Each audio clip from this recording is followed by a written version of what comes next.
नवे नवे माझे ज्ञानेश्वर महाराज हरिपाठामध्ये सांगतात, हरी हरी असं मुखाने म्हटलं तर अगणित पुण्य प्राप्त होतं. हरिमुखे म्हणा पुण्याची गणना करता. अशा हरी नामाचा उच्चार केल्यानंतर नागबाबाचा पुरावा, माऊलीचा पुरावा असा समोर माझ्या तुकोबाराने ठेवला. आणि माझे तुकोबारा म्हणतात, देह मुळात अपवित्र आहे, पण असता असणारा अपवित्र देह तो जर भगवान परमात्म्याचं नामचिंतन करत असेल तर त्याचा देह पवित्र होतो आणि वाणी पुण्यवान होते. अभंगाचं पहिलं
अच्युत सर्व काळ.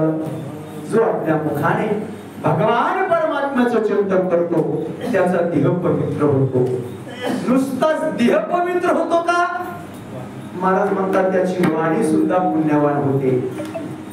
वाणी पुण्यवान होण्यासाठी सर्वात मोठा उपाय म्हणजे भगवान परमात्म्याचं नामचिंतन आणि साधू संतांचं नामचिंतन. पुण्यवंत भावे घेता सज्जनाचे संतांचं भजन, संतांचं नामस्मरण आणि देवाचं भजन केल्यानंतर वाणी सुद्धा पुण्यवान होते. वाणी पुण्यवान होण्यासाठी त्याला भजन करावं लागतं, नामस्मरण करावं लागतं. जे नामस्मरण करतात त्याची वाणी पुण्यवान होते. तुमच्या आमच्या वाणीचा विचारच करायला नको. तुमची आमची वाणी कधी भगवान परमात्म्याचं भजन करत नाही, कधी नामचिंतन करत नाही. आणि मग बोलायला गेल्यानंतर काय बोलून जाईल याचा नियमच नाही. महाराज म्हणतात सहज बोललो होतो मी, सहज तुमची आमची वाणी बोलते आणि काय तमाशा होतो सर्वांना ज्ञात आहे. काही वाणी इतकी अशुद्ध आणि अमंगळ असते. महाराज आपल्या महाराज मंडळीला सवय आहे, कोणी फोन केला की सहज रामकृष्णारी म्हणायचं नाही. मला फोन आला एकदा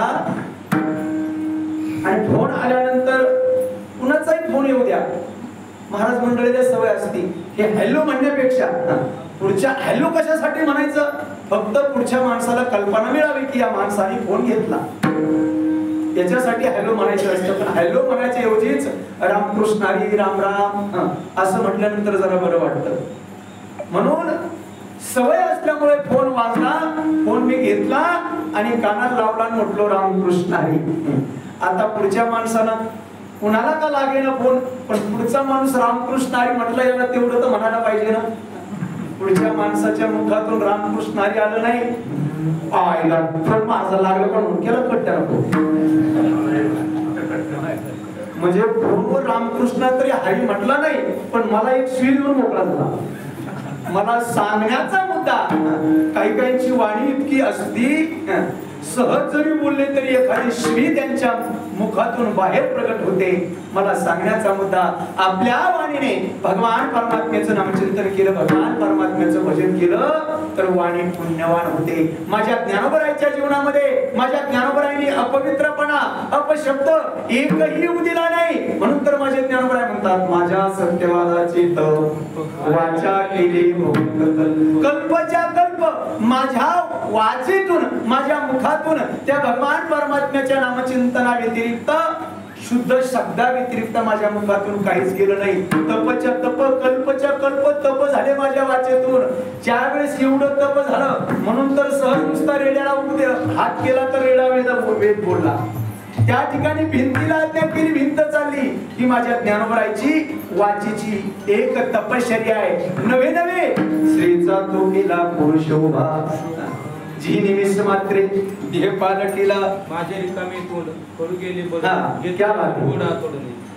रिकामे तोंड करू गेले बडबड. जी ज्ञानोबराई बडबड म्हणतात ती गीताईशी गोड.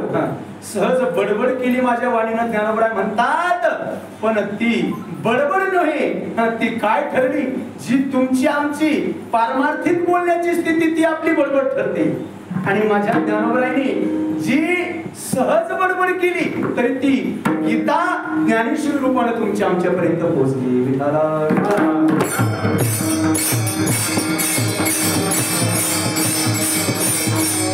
सांगण्याचा मुद्दा फक्त एक, भगवान परमात्म्याचं नामचिंतन केल्यानंतर वाणी ही पुण्यवान होते आणि देह पवित्र होतो. नवे नवे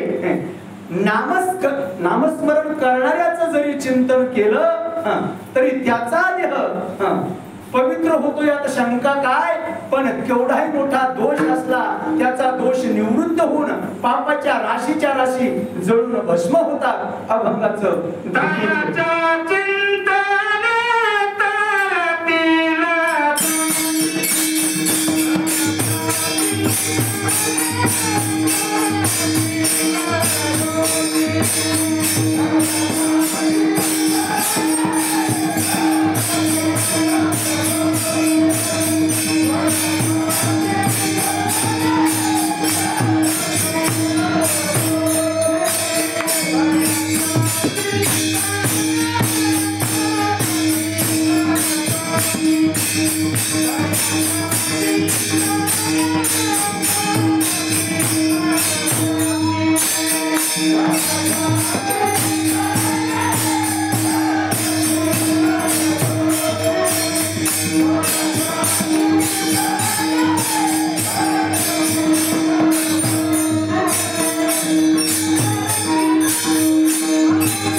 जरी चिंतन केलं तरी केवढा मोठा दोष असला तर ते दोष निवृत्त होतात, नवे पापाच्या राशीच्या राशी जळून भस्म होतात.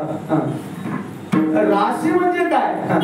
जुन्या माणसांना कल्पना आहे राशी कशाला म्हणतात. आता राशी राहिल्या नाही, आता राशीची काशी झाली. पूर्वीच्या काळात राशी असायच्या. राशी असायच्या कारण पूर्वीच्या काळामध्ये आपल्या शेतात जे पीक आहे त्या पिकाचं खळं केलं जायचं. तुम्ही म्हणसाल पूर्वी खळं केलं जायचं म्हणजे आता केलं जात नाही का? आता खळं नाही, आता डायरेक्ट मशीन येते आणि एका तासात मार्केटला पोहोच करते. पूर्वीचा काळ जो माल काढणीला आला त्याची अगोदर शेतकरी बांधव काढणी करायची. काढणी केल्यानंतर त्याची खुडणी केल्या जायची. आता जुने जे माणसं आहेत आजोबा सारखे, त्यांना हे बोलल्यानंतर ते दृश्यच आठवत. खुडणी केल्यानंतर त्या ठिकाणी मळणी केल्या जायची. पूर्वी बैल असायचे मळणी करायला, आता सगळ्या मशीनाच.